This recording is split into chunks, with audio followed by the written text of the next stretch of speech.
Welcome, everyone, to the L7C Podcast.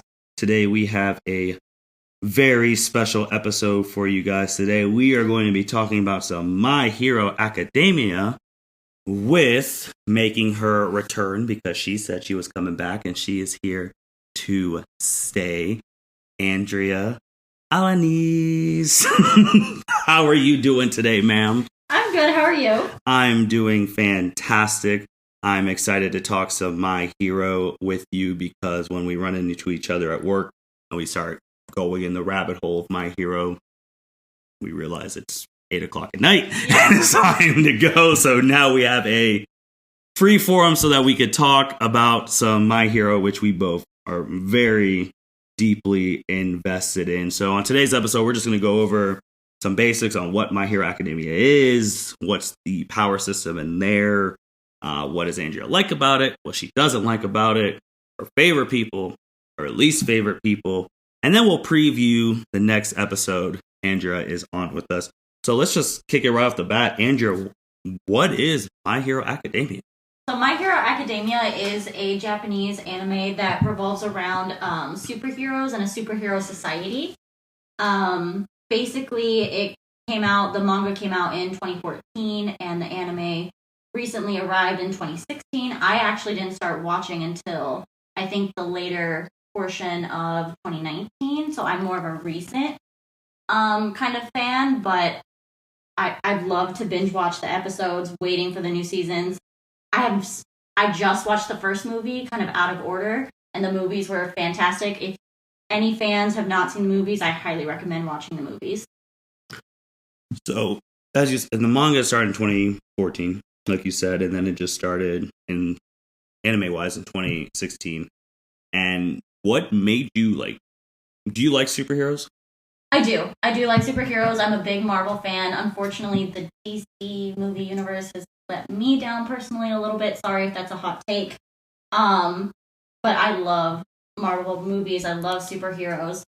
But I wasn't necessarily hooked in the very first episode on the idea of superheroes and anime, which is odd because my very first anime ever that I remember was Sailor Moon. So kind of the same general idea of like superhero, but she seemed more normal girl that kind of got bestowed these powers after living a normal life until, middle school age of like 13, 14.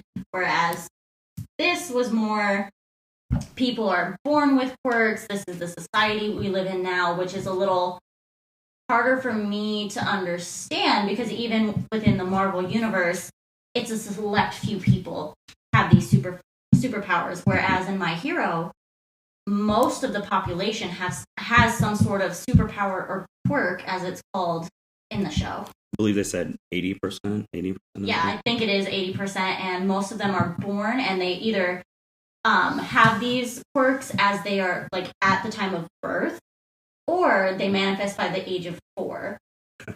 On your hot take, that's not really that big of a hot take. A lot of people agree. I would say that that's obviously not counting the Dark Knight trilogy and stuff. Dark Knight is amazing. Love. So just side note that. The reason I said that is because for me, when I started watching, I felt like it was at a perfect time. Marvel was full steam ahead. 2016 too, so that was like Captain America, Civil War, Guardians we're getting into Endgame, and then this show comes out right on time, like an anime about superheroes, like things, modern day society. So I thought it was a match made in heaven, and the creator of that struck a chord with a whole bunch of people. But so what's it like? Who's the main character? Like, what's his deal? The main character, his name is Izuku Midoriya. His nickname / hero name is Deku, which I do believe translates to idiot or stupid. And it's kind of a little funny story about how that became kind of his nickname, superhero name, in the sense that he embraces it. So to find that out, go ahead and watch the show. But he is the main character, and it kind of centers around his desire to be the greatest hero, just like his idol, All Might. However, Midoriya, unfortunately, was one of the 20% who was born without a quirk. So he kind of, in those first few episodes, and a lot of flashbacks throughout the series, you kind of see his dreams and heart be crushed when he does find out he is in the minority that does not get a quirk.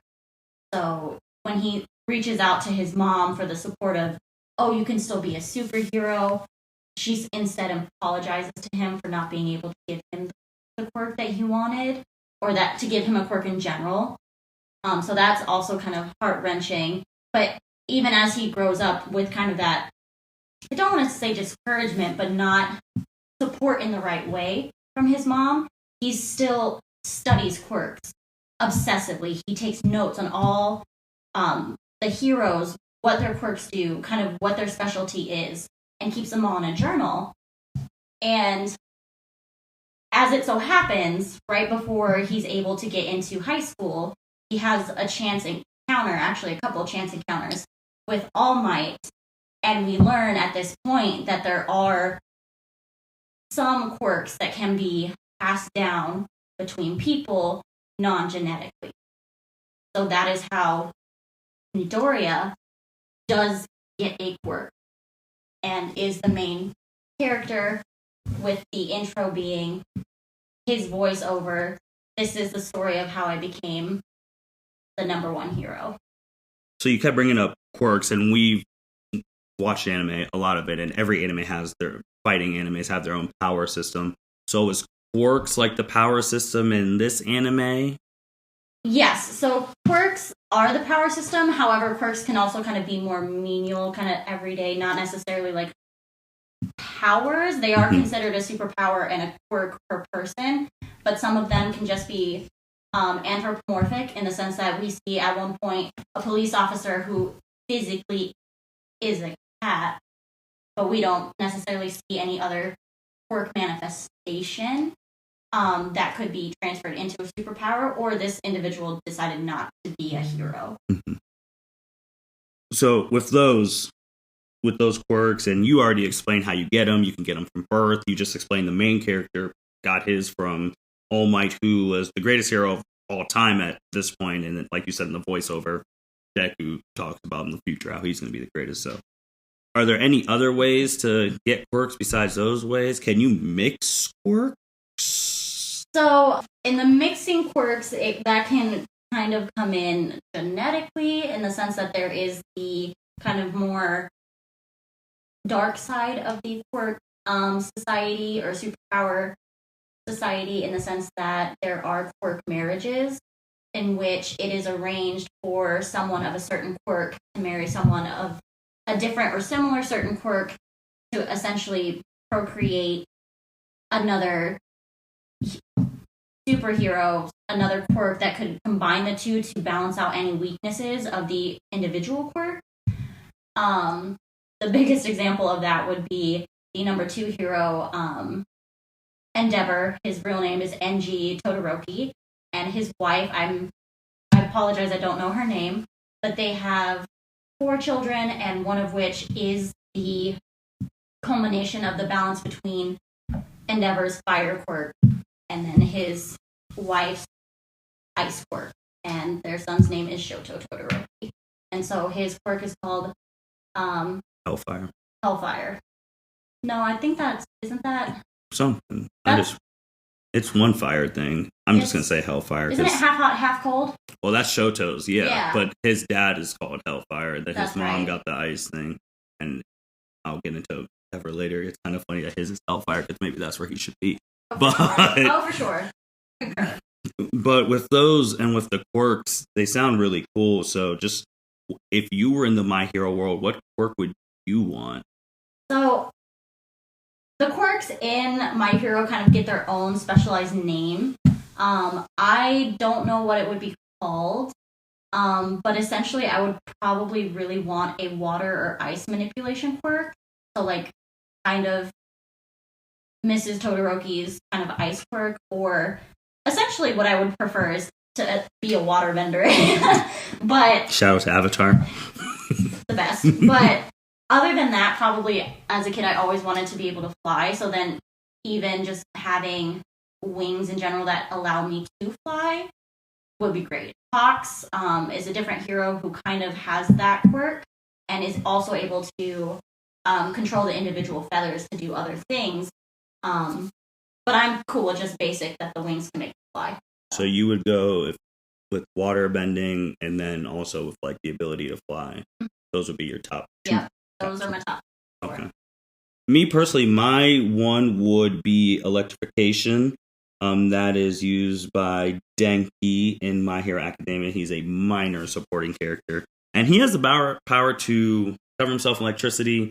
So fight-wise, that's hard to fight if you're going to go try and fight someone who's an electric. And he could shoot out electricity.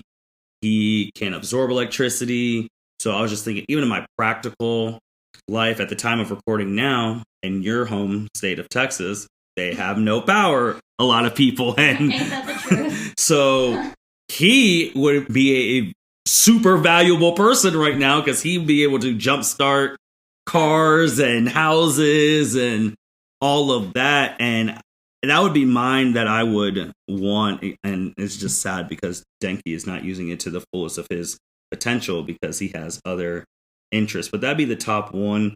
I really wouldn't want one for all because it's like I'm not in my practical life. I'm not really out here fighting supervillains, and then from working out and stuff, that would just defeat the purpose. Because if you have one for all, you lift everything. So I wouldn't want that. Electrification. Wings is cool too, but I almost shout out to your favorite, Momo.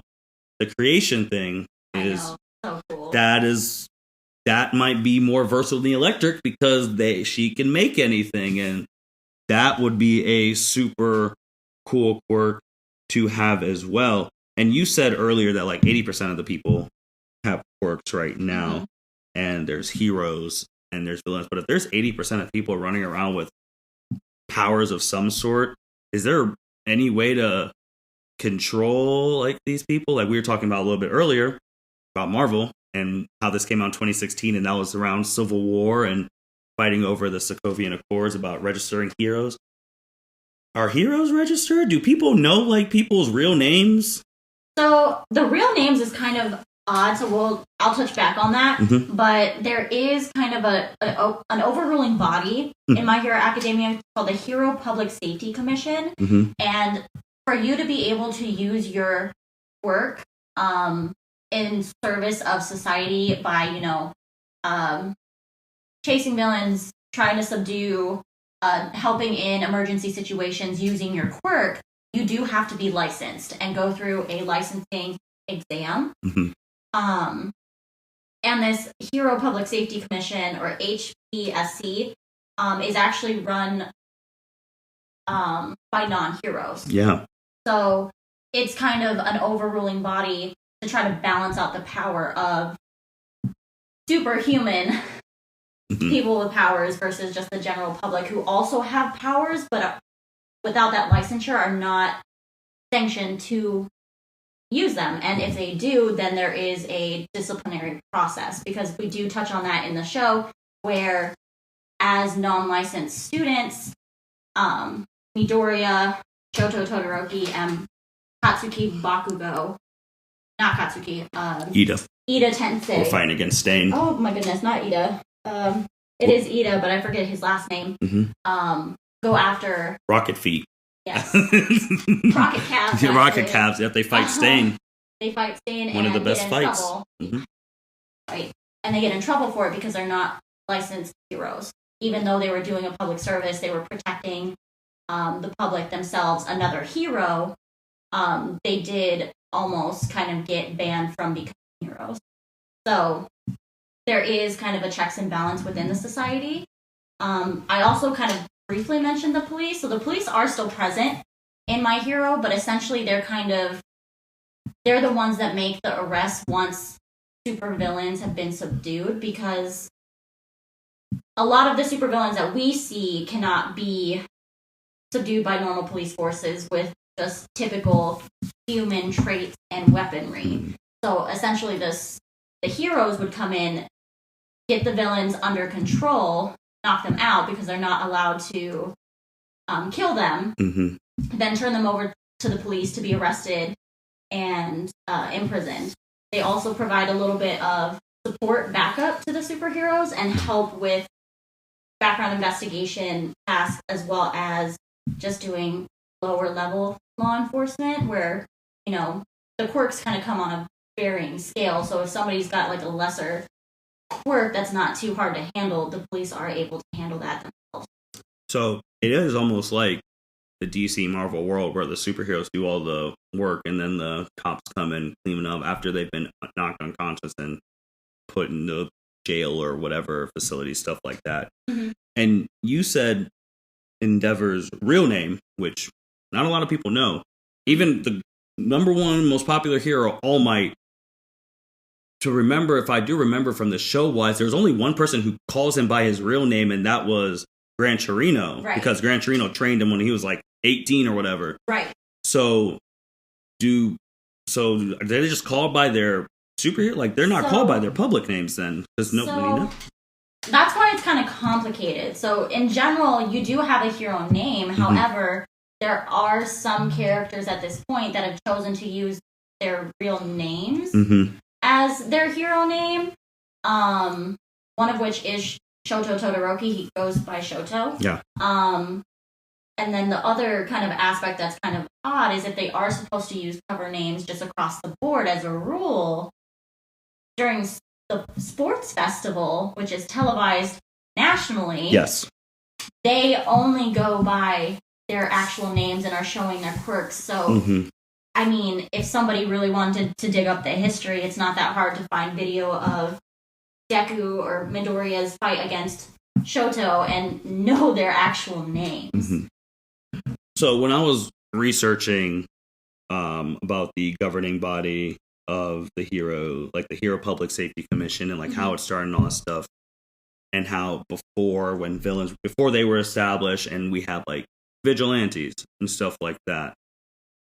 Just your personal opinion. Do you think a vigilante could work now? Like, imagine if you throw in anime My Hero Academia version of Bruce Wayne or Clark Kent. They're not going to just register their public name. So like, oh, let's just call Superman, hey, Clark. Like, the world would know. Because I'm just wondering, too, because these villains, if you did know their real name, why wouldn't you just go attack the family? You know? Right. Which I feel like is a little bit of a plot hole. Or just kind of a misunderstanding in writing. Because I think it's kind of assumed that once these kids graduate from UA high school, doing the sports festivals, they a lot of the heroes do choose to wear some sort of face covering. Yeah. Mm-hmm. So then it's kind of, oh, that quirk is similar to so-and-so. Is it so-and-so? Mm-hmm. You don't technically know, and then you get into the whole, oh, you put a mask over your eyes, you look totally different. Do you really kind of argument? But it's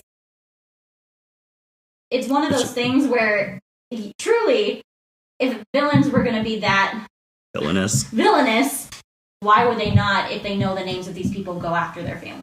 Mm-hmm. And at this point, as far as I'm aware, because I'm not a manga reader for My Hero, that has not happened. Mm-hmm. So I'm not really sure where that goes. Yeah, even if you just think about it from the show point, someone like Midoriya, who's the main character, and he is the one who has One for All right now.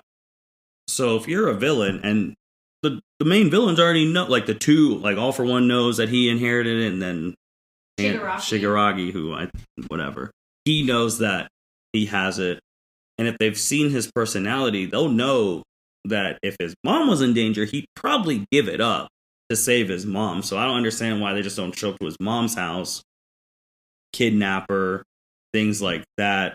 I mean, you've seen them, they held the school hostage in season 1.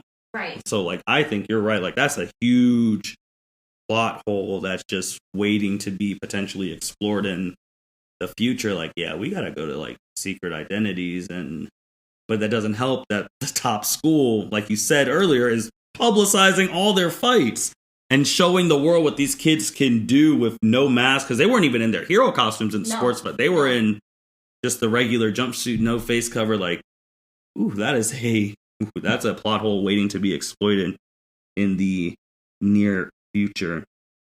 What do you like about the show? Like, what are your favorite things about the show? That is a hard hard question for me because honestly, watching the show, for some reason, I can't pinpoint exactly what it is, just generally makes me happy. Superhero movies in general make me happy. But with anime, I know I talked about it on my previous appearance. It's also just well animated and it's beautiful, and the fight scenes are badass and they look so good. The fight between Midoriya and Overhaul, with just one fight of the year. Just one fight of the year. So it is so good. The other thing that I really enjoy about it is there are so many different characters that are highlighted. More so in the first couple seasons. They've kind of gone a little bit away from more of the side characters right now, which I'm hoping will kind of swing back around for season 5. But having the diversity of the characters, having so many different quirks, having also just the different personalities interacting with each other is interesting to see, and also just how each character, even outside of the main ones, develop over time. I really enjoy that. Yeah, I think the biggest thing that I enjoy about this anime is obviously with the superhero aspect, and it's not like set in 1925. It's set in modern time. Like if you woke up one day and My Hero Academia's world just got dropped onto you, that's what we're talking about in the modern time. That's what I really like about it.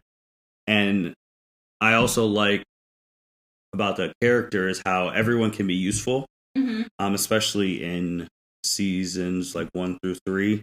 Everyone has a chance to shine, and that's what I really like about that. But then just going to what I don't like is that it's starting to get away from everyone being useful, and we're almost getting into that point where it's the Goku Vegeta type show, the Naruto Sasuke type show with Midoriya and Bakugo, even someone as strong as Shoto, and you talked about the first movie, and I know you've seen the second movie, even they all got pushed to the wayside for those two, and that's something I hope changes coming up, but it's starting to go from everyone was useful to we're getting to that typical anime trope where it's the rival and the main character are the only ones who can do anything.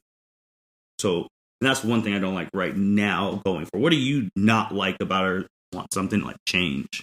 I would agree with you in that, in the sense that I personally hope that kind of with the second movie, in particular Heroes Rising, there's some of that kind of rivalry, antagonistic relationship kind of quelled. So going forward, there shouldn't be so much focus on the two of them and their relationship dynamic. So it should open the floor up to the others. I do know with UA in general, it seems like typically, traditionally, as the kids get older and progress, there tends to be, the cream rises to the tops and there becomes a top 3, the big 3. And it's kind of, at this point, slated to be Midoriya, Bakugo, and Shoto. So I personally would dislike and hope this does not happen, that it becomes the 3 Musketeers and it's all about them. Because there are so many good quirks within Class 1A and in Class 1B, which initially is introduced to us as more of a sidekick course, which during the sports festival, we get to see some of those quirks firsthand. And I don't know about you, but for me, I saw some of those quirks and I'm like, why are they Class 1B and not Class 1A? And why are some of the people in Class 1A in Class 1A and not in Class 1B? So, well, just to go off that, I know this wasn't in our show notes, but remember in Class 1A, you can get in by letters of recommendation and things like that. So maybe a lot of those Class 1B people, it's almost like college and like going to grad school and stuff. You just couldn't find someone to write you a letter of recommendation or someone of credible esteem to write you one like Shoto. I mean, at that point, now Endeavor's number 1. He was the number 2's son. So if he's writing something in there, it's like, okay. And then if Midoriya, I mean, he had no chance to get into UA until All Might. So if All Might's writing him a letter of rec, he's getting in. So if you don't have those, again, the real life stuff that I like about it is like, if you don't have those connections, you unfortunately get bumped to the side. The other thing that I believe the character Shinsho, and I apologize if I am saying his name wrong, he's in Class 1B, and it also gets into the real life point of standardized testing is not always accurate, because his work for the test that was provided to get into UA and then, assess where they should be placed in Class 1A or Class 1B, his work works by, if he asks you a question and you respond, he can now control your mind. The test, the exam to get into UA was to fight and destroy robots. And that's not what his quirk is not really applicable for that. And so he was placed in Class 1B, and that's just a missed opportunity. And it kind of is a very good example of how a standardized test is not a one-size-fits-all, because there are going to be exceptions to the rule. And I don't know. I wonder if he's going to be moved up to Class 1A at the next year, or if he's going to stay in Class 1B.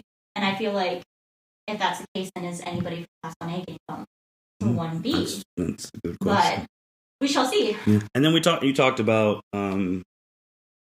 Midoriya, Shoto, and Bakugo, and like the Three Musketeers. We missed to say how there's a movie coming out also with their season 5 and a movie, so we're going to be here for a while. And it has Midoriya, Bakugo, and Todoroki in there, saying now whoever the villain is going to meet like the Three Musketeers.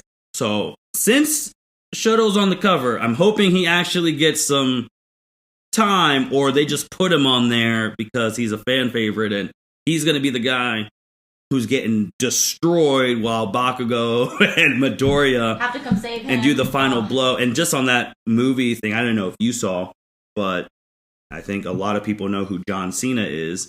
He actually shared the movie cover because Deku is doing the same pose as John Cena does. So John Cena has actually been promoting My Hero Academia, and he's a big anime fan, but he was showing love to Deku, basically saying he's the next one up. I did not know that. That's interesting. That's so cool. Yeah, awesome. He was sharing it on his... He's like, wait a minute, he's copying my thing. And then the author of My Hero sent something to him, and that was... I mean, it was super cool. But yeah, I'm the 1B, the standardized testing, like you said, and I don't think anyone's ever talked about it like that. Again, that's real life implications here in real life, that standardized tests, ACTs, SATs, they do not tell the full scope of a person taking them. So, who are your favorite characters in the show currently? And you can name 1, 2, 3. We already know Momo's in there because on your previous podcast you've named her.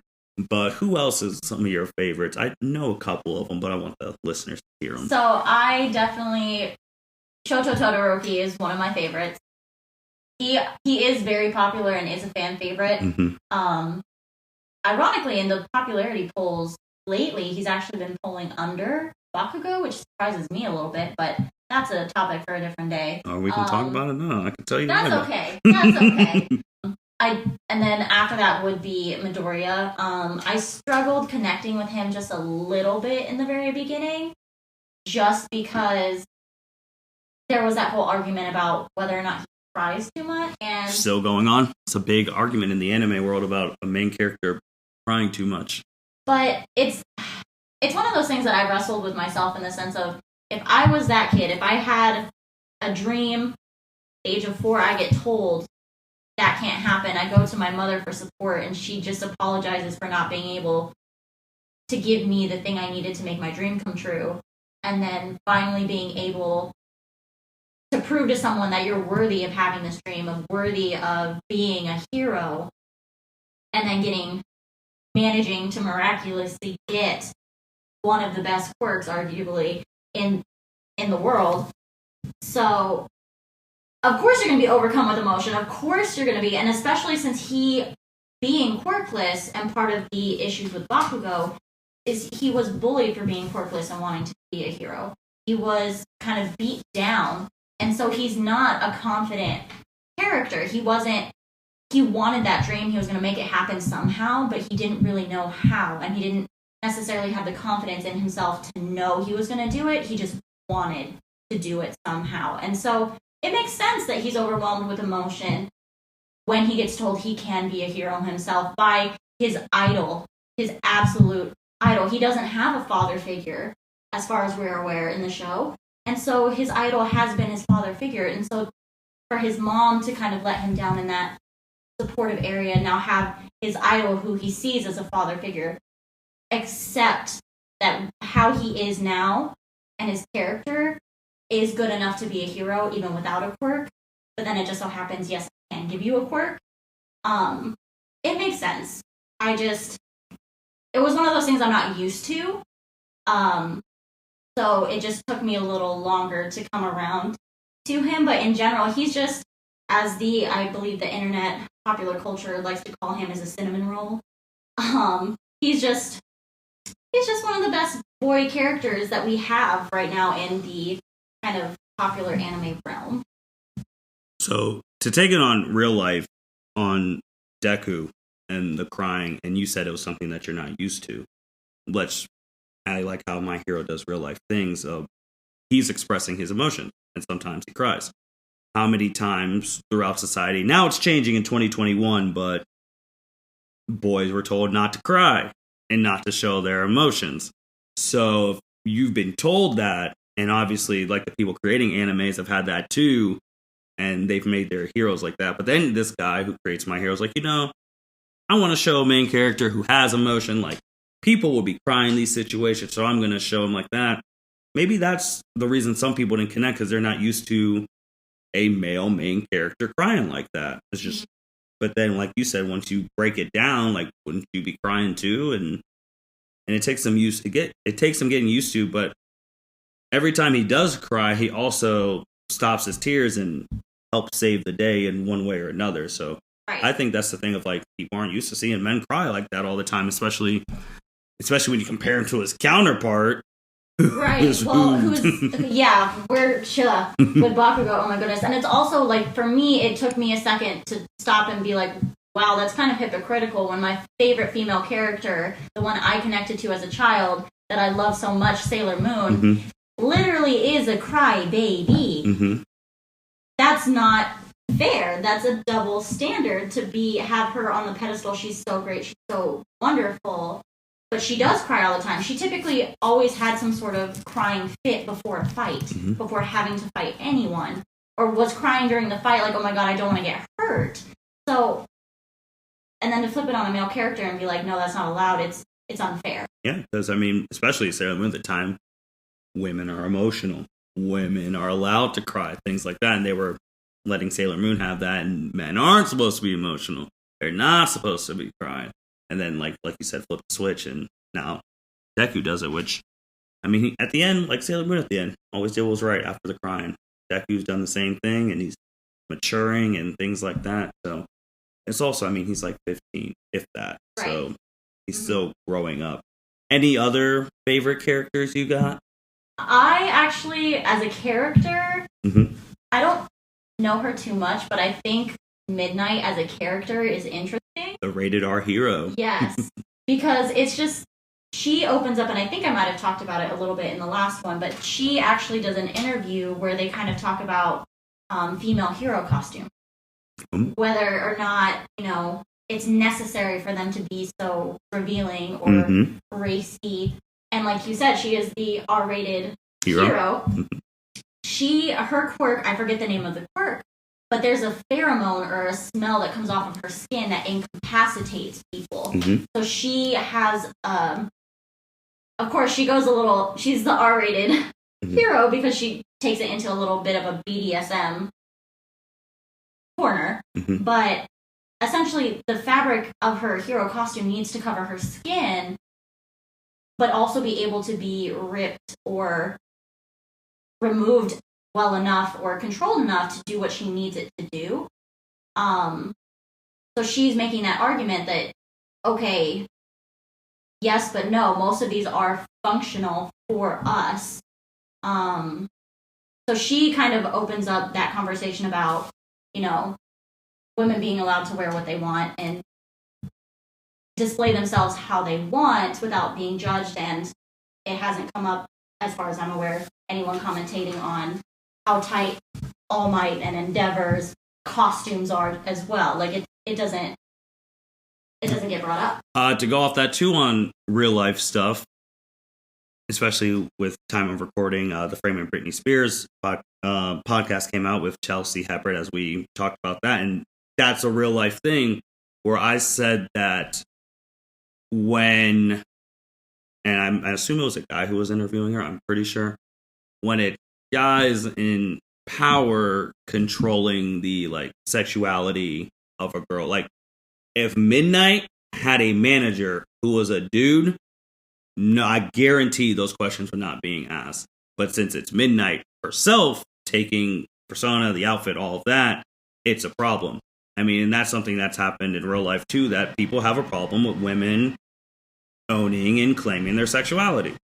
It's happening in the real world, and like you just said, it happened on there, and there are other heroes like that, and it's again just showing some more light on how the real are connections, because no one is asking any of this stuff to any of the guys, but Midnight, it's a problem. And there are other heroes who, especially the females, who wear skin tight stuff, and she's sticking up for them now so that they don't have to worry about it. Anyway, so that's another good point on how it's connecting to real life issues with women and claiming their sexuality and things like that. I'm surprised you haven't named Uraka yet. So, Uraka, I had an initial, I really enjoy her. I do. I'm waiting to kind of see her full circle kind of moment come back, because I feel like things are really escalating for her, kind of learning more hand-to-hand combat from, is it Gunhead? Mm-hmm. During her internship. And at that point, her crush on another character is also coming out into play, into kind of the main plot. Mm-hmm. But I feel like there's so much more work for her to do still, that I think by the time the series wraps up, she probably will be one of my favorite characters. But as of right now, I feel like there's more room for potential growth, whereas Midnight is more of just I really enjoyed that aspect of her character being brought into the show and used in that way. And then Midoriya and Todoroki kind of like facing some of their demons and working off of each other and having growth. Also, with Shoto, I just have kind of another initial bias. Fun fact, apparently from what I read in the Spanish dub version of My Hero Academia, they call Shoto Zuko's copy. Also, shout out to Avatar The Last Airbender again. 2 shout-outs in one pod. So it's, I really enjoyed Zuko's character in Avatar The Last Airbender, and so having Todoroki kind of be, I don't want to say replication because they're not exactly the same, that's not true, but having those similarities that I already connected to, plus, like I said, that ice manipulation, that's something that I would want. So I would say with Uraraka, I mean, for anyone who's watched it up to now, one of the most underrated, which is probably in the top 10, was her versus Bakugo in the fight. Absolutely. That was probably her peak version. And I would say that if you watch enough anime, you don't need our cues to know who she has a crush on. But she's also a person who, she passed the test to get her provisional thing. She was part of the raid, which those were the heroes I was looking at. Like, if you're part of the raid, like, hopefully they have bigger things for you down the line, because Todoroki wasn't part of the raid. Bakugo wasn't part of the raid. I don't even believe Momo was part of the raid. Like, there are some people there where you're like, okay, they have a future. And we saw it manifest with another character who's one of my, Red Rocket, who had his pinnacle moment in the raid as well. And with Midnight, I was just thinking about her and how she carries herself and how she doesn't care what these people think. She kind of reminds me of they're like Rihanna, like someone who owns it. She knows what she's worth. She knows like her sexuality and all that stuff. And you can't tell her different. Like, she kind of reminds me of like Rihanna. So my favorite heroes, I have a couple. First, number 1 is Mirio, aka Lemillion. Reason I love him so much, we talked about the big 3 earlier. He's the strongest guy at the school. Like, he was it's not even close. And he was trained by All Might's former sidekick, Sir Night-Eye, who's also one of my favorites. And Lemillion, I really liked him because he really puts an emphasis on training, and his quirk, which I thought was trailer but terrible, but he made it in a way that almost made him seemingly invincible. And his peak moment when he's fighting the main character Overhaul in a 2-on-1 fight, and he's winning. Like, Overhaul admitted that Lemillion is stronger than him, and it came to a point where Overhaul had to shoot the quirk ceiling bullet at him to beat him. And even with his quirk gone, he was still protecting that little girl, and he was still fighting back. So he's my number one. Number two, who I know is your number one of hating, but let's just get it out the way, is Mineta. And the reason Mineta is my number two is probably because me and him are polar opposites, and my personality is so different than his, but it's the fact that he just makes me laugh. He's a short little guy with great balls on his head, and he is a pervert, and he's always trying to get a peek under some skirts. And I remember the bath scene where he was trying there and he got his eye poked out, and he's just comic relief personified. And we talked about Midnight. That's who he had his hero thing against, and he won. Like, he caught, because he is in love with her, and he was able to win that. And I also just like him because, I mean, especially guys, like, hormones are going out of whack, boys and girls, and he's just like, I'm just going to show it. And it's the fact that he gets all the flack, but there are other perverts in that class. That irritates me. I'm like, I'm all for Mineta. The other one is obviously Eraser. I like the teachers in anime. We talked about Shoto being like off-brand Zuko or something like that. Eraser is an off-brand Kakashi Hatake. Oh, for sure. So and it's great. So I like him as well, and obviously I like Deku. I like All Might. I do like Momo. She needs more screen time. There's a lot of other people, but those are my top people. So since I already brought up the number one person you don't like, I hate Mineta. It's just one of those things where, as you mentioned earlier, like, you know, all the hormones, they're teenagers, they're like essentially freshmen in high school. Yeah. And so I can understand that, but I despise that it's so okay for him to be so openly perverted and nothing really happens. As the girls have learned his behavior, the girls kind of, you know, shun him and kind of kick him out. But none of the guys really kind of step up and be like, Mineta, cut it out. And that kind of bugs me just a little bit, honestly. There's some clips where they do. Some where they're kind of like, hey, knock it off. But it's not ever kind of really addressed as like, you need to ship up or ship out.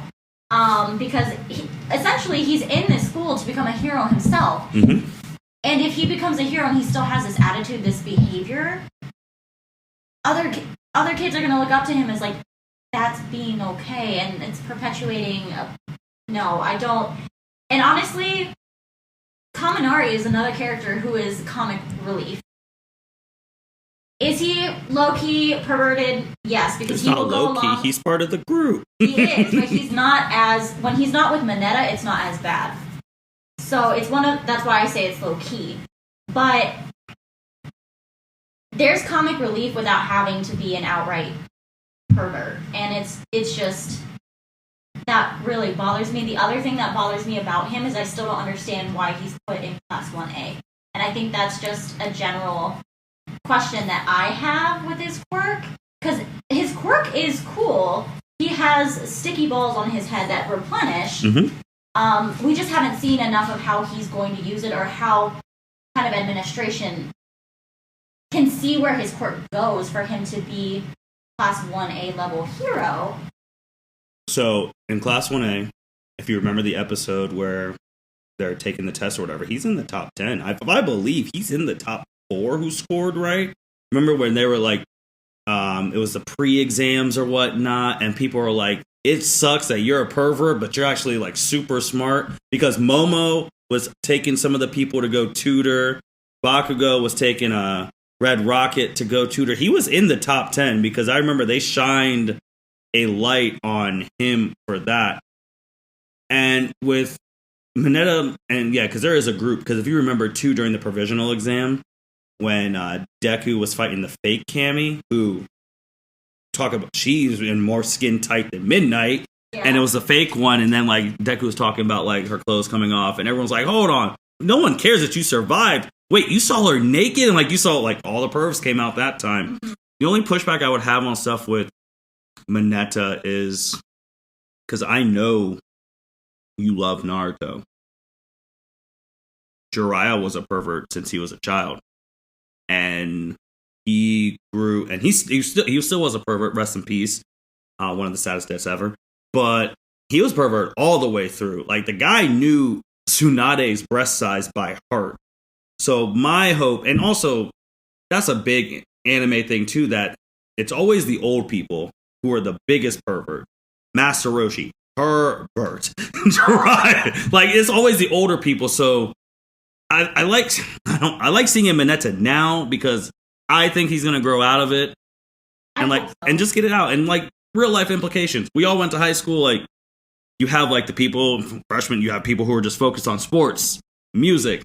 You do have that group who are just literally all they do is just talk about like the opposite sex all the time. And Mineta's just this anime is real life up to 11. So he's just, so it's real life. There's a group like, oh my gosh, she's so pretty. I love this about her. And I get it, but it's just like, I'd rather get it out with him now than him being like Master Roshi over 1 billion years old and still hitting on 18, 20 and still touch. And like there's episodes where Master Roshi is grabbing like 18's breasts while she's married to one of his disciples, Krillin, and like touching on Chi-Chi, who's married to his other disciple, Goku, and like Bulma.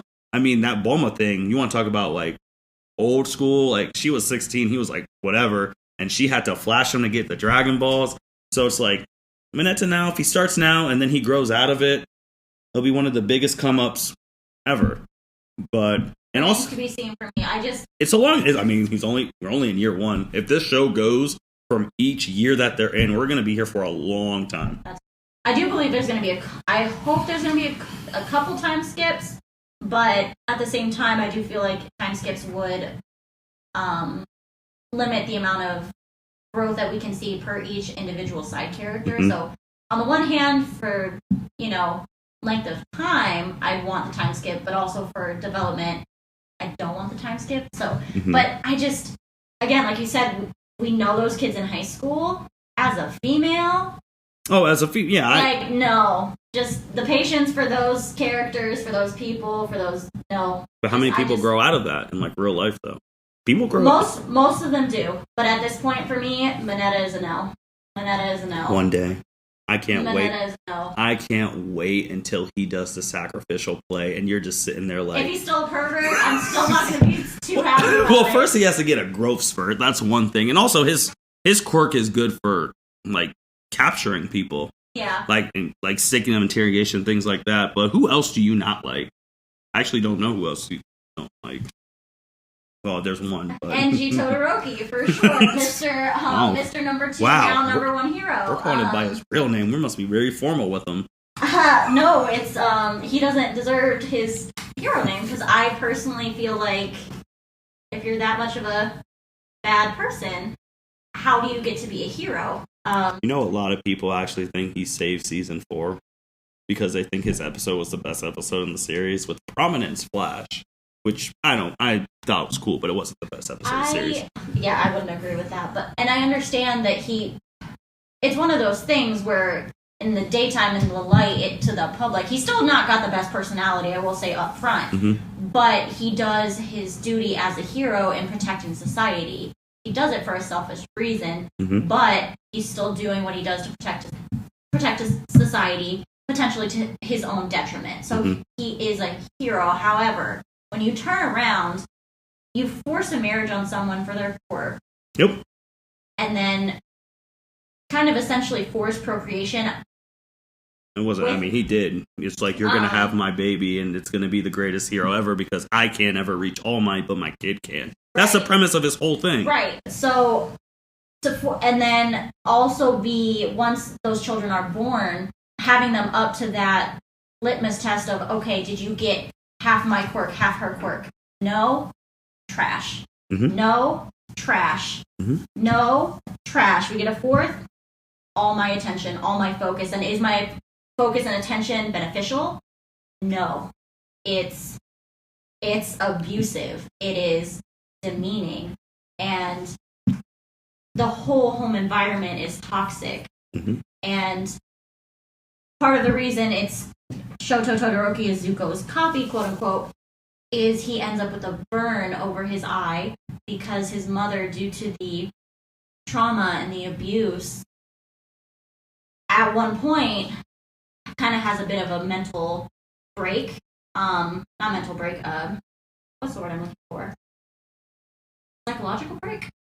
Psychological meltdown. Meltdown, thank you. Psychological meltdown, in that she's boiling a pot of water. She's making a comment to, assumedly, a friend or family member on the phone about how one side of Shoto's body looks so much like her husband. Shoto overhears her. In a panic, for some reason, she throws the boiling water over that part of his body, and he now has a burn over that portion of his body. And part of Shoto's character in the beginning is that he rejects his father, rejects that part of himself, because he does have half of his father's quirk. So he refuses to use it. So that's kind of... So main character Deku shows him the way. Right, absolutely. Top no jutsu. Naruto shout out. But I don't like him. I don't see a redeeming quality at this point, other than him now recognizing that he was a bad person. But that does not make up for being a bad person. So I guess to continue on in this podcast of real life just being shown in My Hero, Endeavor is, there's a million Endeavors in real life. Someone who outside is super successful, highly regarded. Where we work, we've worked with people like that, and we see it on TV all the time. And then when they go home, because it's the age-old thing, unless you're super close with someone, you really don't know what anyone does at home when they're not on TV or when you see him at work or something like that. And he's at home, and he's beating at the time, he's beating his kids, he's beating his wife. This is going to sound bad, but the only reason, his wife was a breeding machine to him. That's all she was. And once the final one happened, because I'm pretty, it's all right, this is the one, cool, for something that he can't do at the time was pass All Might. So it's I'm just going to get ready for the next step and have my son be the one who does it. And the only thing about, Endeavor is that with someone you do like, Hawks. I do like Hawks. He's the one who stated that no one was ever going to catch All Might. Period. In his prime. No one was ever going to be stronger than him, faster than him, nothing. But Endeavor was the one person who said, I would like to try. Right. That would be the one thing, you're never going to catch someone, so you're going to try, and that's why Hawks likes Endeavor more than he likes All Might. But then again, Hawks doesn't know Endeavor's home life instead of anyone else's, so Endeavor's always been complicated to me, because if this was the real world, and we haven't seen their TMZ yet, we saw when Endeavor was fighting that Nomu and the person. If someone found out how Endeavor really was back then and reported it and spread it all over the news, I don't think they could have had him the number one hero, because then you essentially have a child abuser and wife beater as your number one hero, and that ain't a good look. So that's another avenue that could be super explored down the line if that were ever to happen. Because that's what gets the people in real life when TMZ or someone whistleblows that, hey, this person, this Fortune 500 CEO is beating his wife at home. So that's another avenue. But I understand, man. Now he's the number one hero for the foreseeable future. But now we got to deal with him. Right. Anyone else that you don't like besides those two? Overall, I don't really care for Monoma of Class 1B. His character is a little bit comic relief, and I understand part of the personality that I dislike is used for this comic relief. But his quirk is copy, which is so cool. He's actually able to hold within his body multiple quirks and then use them he gains these quirks by being able to touch a person and then kind of has a basic level of understanding to be able to use it. Bakugo's not one of my favorites at this point. So I very much enjoy watching during the sports festival where Monoma, because Bakugo doesn't know his quirk, Monoma touches him and then blows Bakugo's own quirk in his face. I love that moment, but Monoma seems to have a bit of a inferiority complex in the sense that he's in class 1B. He also, obviously he has his own quirk called copy, but it's his quirk itself is not its own quirk. So then it seems like he's kind of feeling a little bit of inferior to the other people's quirks that have kind of natural abilities within themselves, not having to take and throw quirks back in people's faces. So he kind of typically pops up as 1A, you think you're so cool, you're not that great. And then one of his classmates, typically, her quirk is big hands, enlarges her hands, knocks him out. Always a funny moment, but it's just one of those things where it's like, I just find him annoying, which is unfortunate because I do think his quirk is so cool.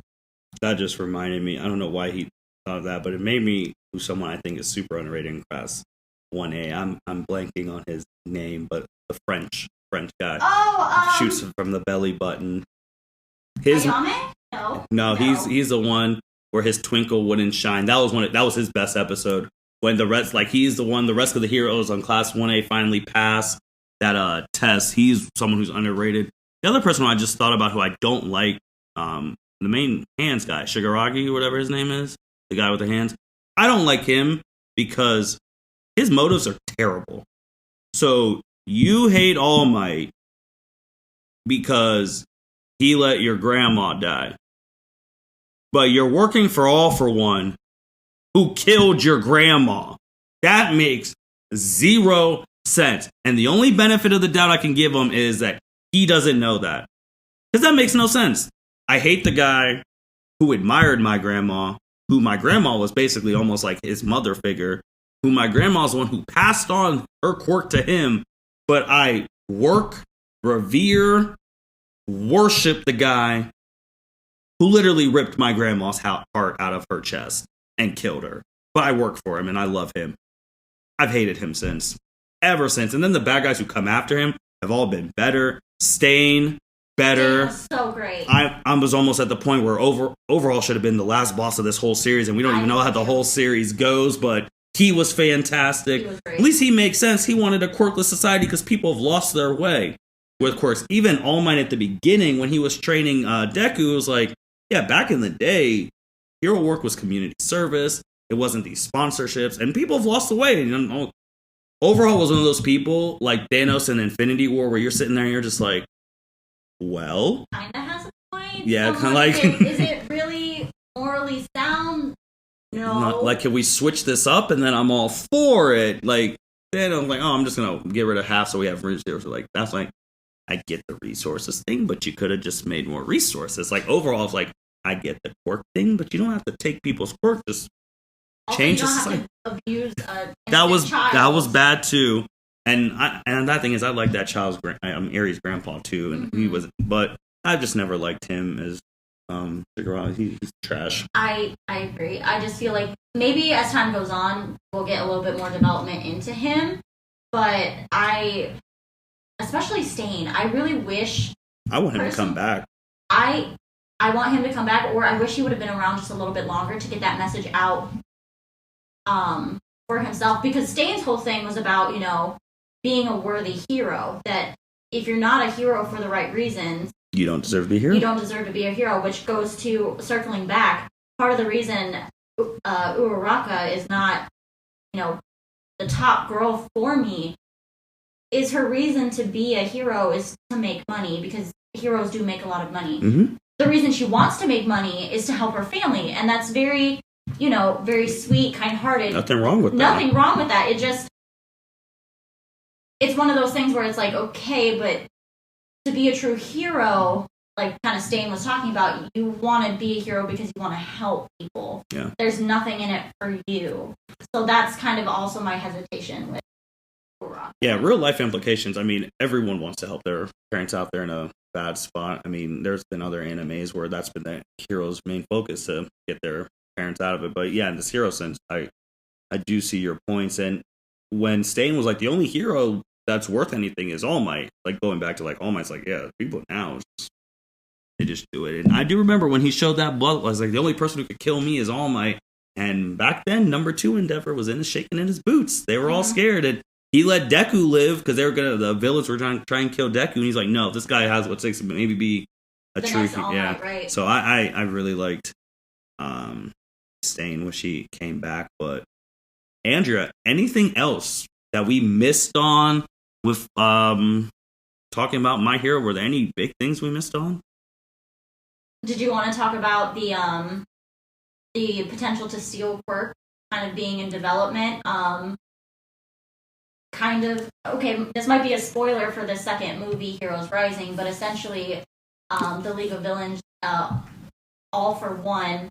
Canon movie, by the way, for any of those anime people who like, is it canon? Yes. It's canon. The movies are canon. So, essentially, they're working on a way to steal people's quirks and have multiple quirks inside of one person, and then it leaves other people quirkless, just become overpowered, essentially, just cannot be touched by other heroes. Just that is the whole goal. I don't quite remember the name of the technology, but now that I'm thinking about it, it's probably somehow, I don't understand how All for One hasn't gone after Monomuck during his innate quirk is to do that. Maybe he doesn't know, because I mean, all this is coming from All for One. So like the Hero 9, like this is all like, because All for One has these abilities too that he can just take your quirk, and I mean that's how he rose to power. He was taking quirks if you didn't want quirks and giving quirks if you wanted quirks, and became an evil warlord and all of that. So it's problematic because if they have this technology, and then when at the end of season 4 there were still bullets taken from the quirk, so you have the bullets and you have the power to do that, it's giving the villains a lot of power to go in the future. And scientist wise, we're not really seeing that many like hero scientists like, oh, this is how we counter this. Like we don't have that yet, which I think we need to have, because even in the movies, in the first movie, you saw some Melissa who was quirkless, and she was a big asset. Again, in the show, you have, what is her name? The character who makes the hero suits and all of that, the technology. Hatsume. She's crazy, but she's funny. Oh, I love her. She's great. But so I think we need to really step up on those things, and who knows, we might be seeing it in the future. Anything else?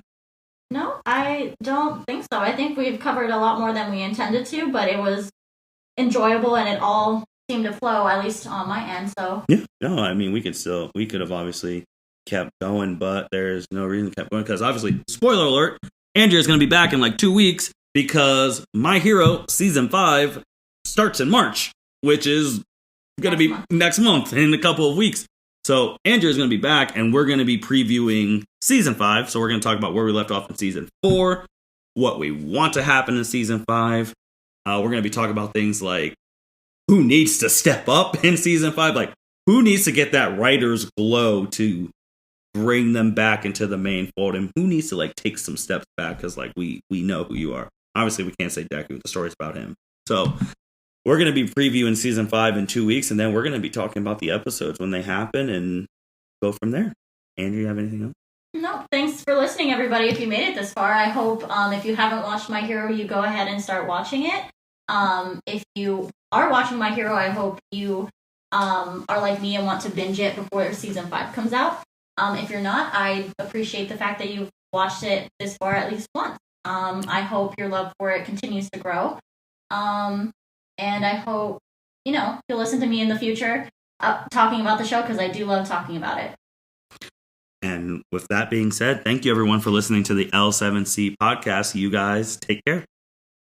Thank you for listening to this episode of the L7C Podcast. Be sure to like, rate, review, and subscribe to the channel.